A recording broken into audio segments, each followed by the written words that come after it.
What can you tell about Australia to the rest of the world? People on Quora are sharing their thoughts. Janet Rayner from Melbourne commented, "We know more about US politics than many US citizens. We don't like our Prime Minister. 28.2% of Australians are born overseas, with the top 4 countries being UK, New Zealand, China and India. We have Sydney Opera House, the Great Barrier Reef, the Great Ocean Road, the Outback, kangaroos, koalas and platypus, quokkas, black swans, pink and grey galahs."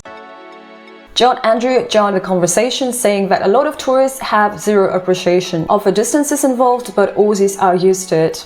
For instance, the distance from Sydney to Perth is just shy of 4,000 kilometers. Definitely not a day trip. Adelaide to Darwin is 3,030 kilometers. A quick trip from Adelaide to Melbourne is 750. So if you leave by 4 a.m., you will easily be there by 3 p.m. later that day, with a few stops along the way. The middle of Australia is sparsely populated and mostly inhabitable desert. People live mostly on the coast. We often chuckle when people from other countries worriedly ask about our deadly and poisonous wildlife. As an Aussie born and bred, I can honestly say that at the age of 54, I have only seen 4 snakes in my life. All deadly brown snakes and 1 candy. And each of them was in a huge hurry to get away from me. Snakes don't want to interact with humans, as they instinctively know their chances of survival around humans are drastically reduced. Just never corner one. Now, redback spiders are different. My shed is full of them, but I leave them in peace, much to my wife's horror.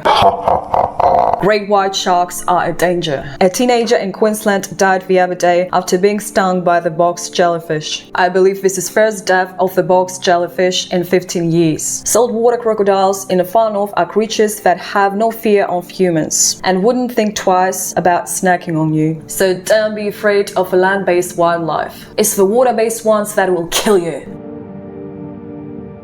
Ted England agreed that Australians never worry about the animals and plants that they almost never see. Kangaroos do not infest the streets of cities or even small towns. Once in a blue moon, you may see one. Despite spending 40 years in tropical and subtropical Australia, I have never seen a crocodile in the wild, he adds. I can count the number of snakes I have seen on my fingers, and I know 3 of them were non-venomous. I have never seen a funnel web spider or a dingo. Just about 4 redback spiders, responsible for 14 known deaths in more than 230 years in Australia, mostly the old and infants.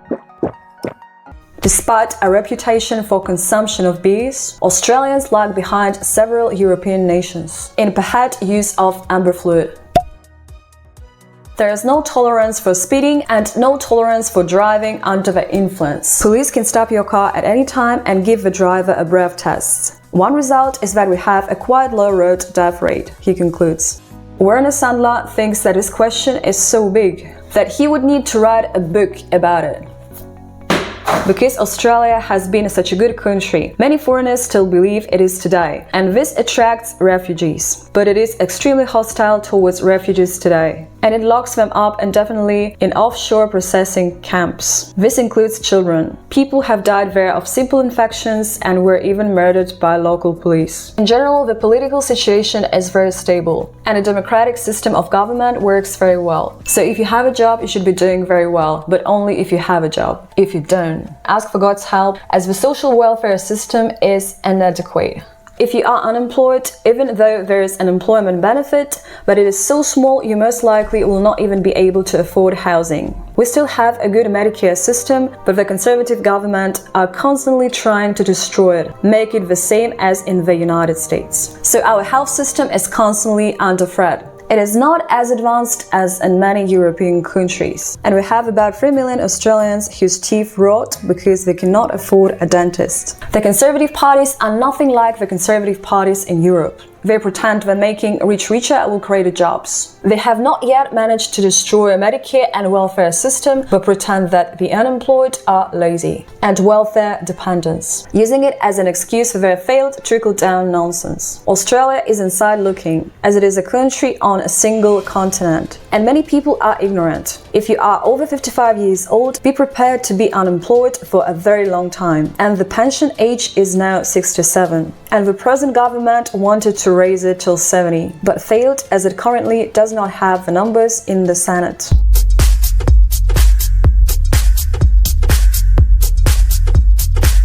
Australian cities are nothing like European cities. They're actually quite small.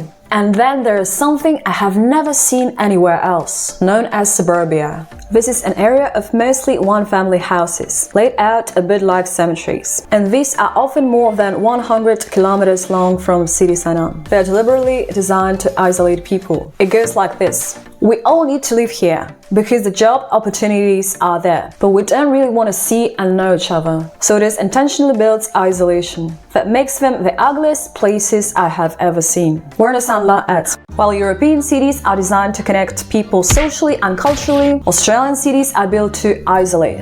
If someone dies in their home, nobody will know until it stinks so badly that it can no longer be ignored. And the final thing that the rest of the world needs to know about Australia is that the only time you see vegetables and fruits is when you go to the shop. You never see this stuff ever growing anywhere. All you see is a bush. The reason for this is because the land is so big, the area where the stuff grows is nowhere to be seen. Travel through Europe and you see vegetables grow everywhere. In Australia, most city dwellers have never seen green salad or carrots grow. It just appears magically in the shops, and there's plenty. According to Sandler, Australia has changed a lot in the last 40 years. But most people in the world see it as it used to be. I believe this is the biggest misunderstanding about this country, he adds. It is not longer that boring shithole it once was, but it is an exciting place to be. But it no longer has the economic opportunity it once had. I better stop here, but I'm sure there are quite a lot of research material out there. So that was just a few thoughts of Forks on Quora. If you have anything to add, please share in comments. Don't forget to subscribe, and I'm gonna see you soon.